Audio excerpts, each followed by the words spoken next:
औरंगाबादपासून 30 kilometre अंतरावर दत्तात्रयाचे साक्षात्कार झालेले निसर्गरम्य सुलीभंजन दत्तधाम ठिकाण आहे. हे ठिकाण फार कमी लोकांना माहिती आहे. धार्मिक आणि निसर्गरम्य पर्यटन स्थळ म्हणून सुलीभंजन प्रसिद्ध आहे. दौलताबादच्या देवगिरी किल्ल्याच्या उत्तरेस वायव्येस सुलीभंजन हे छोटेसे गाव आहे.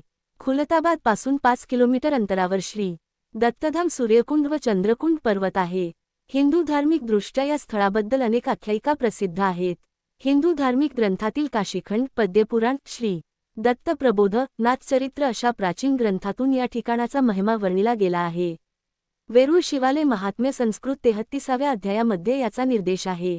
देवगिरीतील दिशेसूर्यकुंड शिवालय दत्तात्रय मनस्थान तीर्थ त्रिगुण पावन या पर्वताला सुलीभंजन, सूर्यभंजन, शुलीभंजन अशा वेगवेगळ्या नावांनी ओळखले जाते.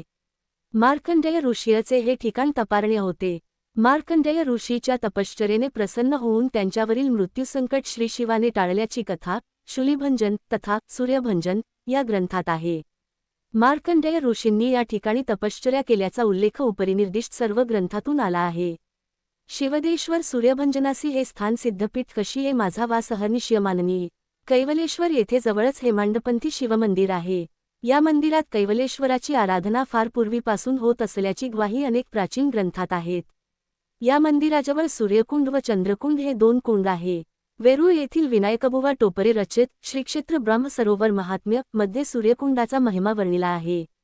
या ठिकाणी सहस्त्रलिंग सरोवर असल्याचे बोलले जाते, परंतु त्या सरोवराचा शोध अद्याप लागलेला नाही. जनार्दन स्वामी हे 15व्या शतकात होऊन गेलेले संत.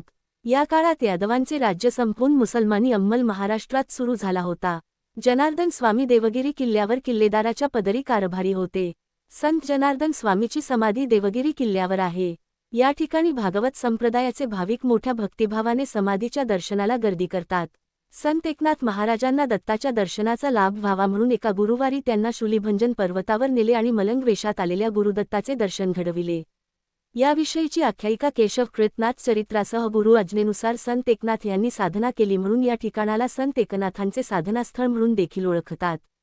येथील वैशिष्ट्य म्हणजे ज्या ठिकाणी बसून संत एकनाथांनी साधना केली आहे त्या शिळेवर एका लहान दगडाने आघात केल्यास त्या गोलाकार शिळेतून घंटीप्रमाणे मंजूळ आवाज येतो. मात्र या ठिकाणच्या इतर शिळेवर असा आघात केल्यास त्यातून अशा प्रकारचा आवाज येत नाही. श्री गुरुदेव दत्त.